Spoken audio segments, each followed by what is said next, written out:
There's a particular kind of sorry that slips out before you've even had a chance to think. Someone bumps into you in a crowded hallway and you apologize. A meeting gets rescheduled because of someone else's conflict and you apologize for the inconvenience.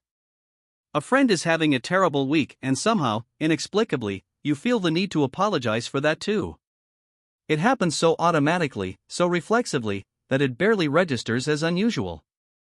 It has simply become the rhythm of how you move through the world, always slightly braced, always slightly at fault, always one step ahead of a blame that may not even be coming. If this resonates with you, I want you to pause here and truly consider something. You are not apologizing because you are polite. You are apologizing because, somewhere deep in your history, saying sorry felt like the safest thing you could do. It felt like a shield. And understanding that distinction between genuine accountability and compulsive appeasement is where real self-awareness begins. Over-apologizing is not a quirky social habit. It is a deeply rooted psychological behavior that typically develops in response to early emotional environments where conflict felt dangerous. Think back to the household you grew up in. Was expressing a need met with warmth or with irritation? When something went wrong, regardless of whose fault it actually was, did you learn that the fastest way to restore peace was to take responsibility? Did you watch a parent move through the world in a constant state of apology, modeling that smallness was safer than presence? Or perhaps the opposite, were you raised around someone whose anger was unpredictable, and you discovered, through painful trial and error, that a preemptive sorry could sometimes soften what was coming? Children are extraordinary emotional detectives. They cannot yet articulate what is happening in their environment, but they can feel the atmospheric pressure of a room shift before a storm. And when a child repeatedly learns that their needs, their mistakes, their very existence creates tension for the people they depend on, they internalize a quiet but devastating conclusion: I am the problem. The apology becomes the solution. It becomes a way of shrinking the self down to a size that feels less threatening, less burdensome, less likely to provoke. Over time, this stops being a conscious decision and becomes something far more automatic, a nervous system response, a first language, a way of being.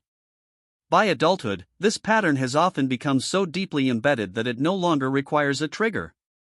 You apologize for having an opinion that differs from someone else's. You apologize for sending an email that you carefully, anxiously rewrote 4 times before sending. You apologize for needing help, for running 5 minutes late, for asking someone to repeat themselves. Each individual apology seems harmless, even socially graceful. But collectively, they are telling a story, and the story is this: I believe that my presence in your life requires constant justification. Psychologists often link chronic over-apologizing to what is known as a fawning response, a term that sits alongside fight, flight, and freeze as one of the nervous system's core reactions to perceived threat. Fawning is the act of appeasing, pleasing, and accommodating as a survival mechanism. Unlike fight or flight, which are outwardly visible, fawning is subtle. It looks like agreeableness. It looks like consideration. From the outside, the person fawning often appears exceptionally kind, selfless, even socially sophisticated. But internally, something very different is happening.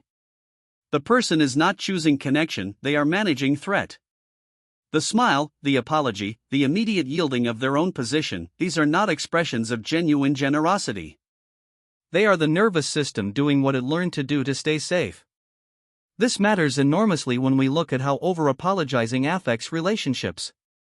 On the surface, apologizing seems like it should strengthen connection, it signals accountability, empathy, social awareness.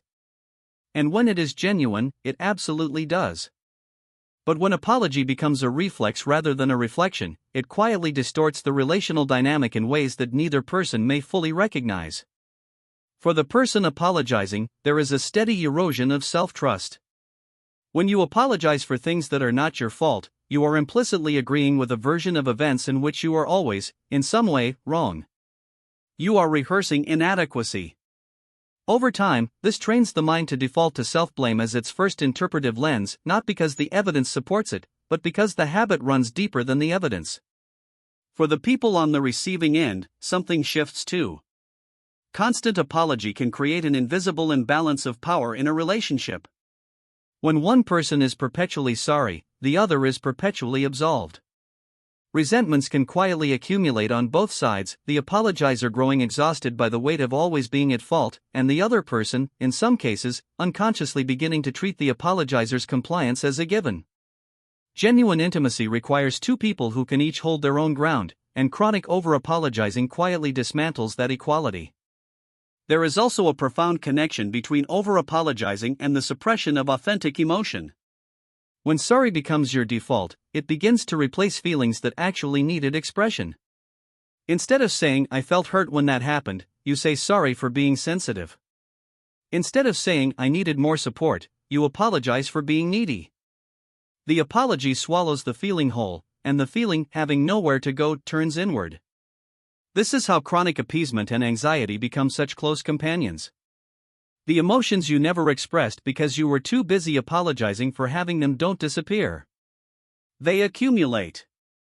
They show up as a vague, persistent sense of unworthiness, a background hum of anxiety that you can't quite trace to its source, a loneliness that exists even in the presence of people who love you.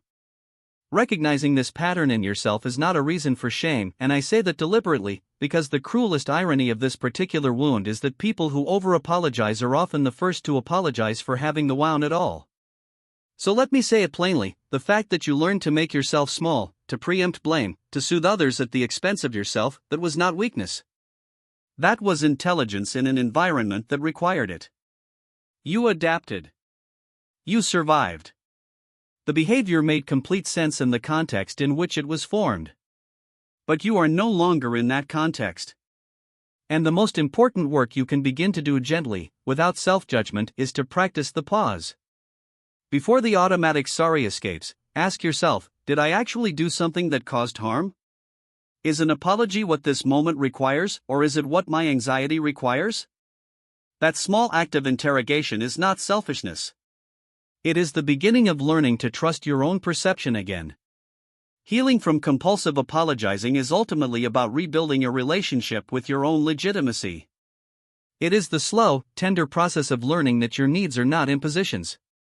Your feelings are not inconveniences. Your mistakes are not evidence of fundamental unworthiness. You are allowed to take up space. You are allowed to have an opinion without immediately softening it into apology. You are allowed to exist in the presence of others without earning that right each time. The sorry that has defined so much of how you navigate the world, it kept you safe once. But safety, now, looks different. It looks like knowing your own worth well enough that you no longer need to apologize for it.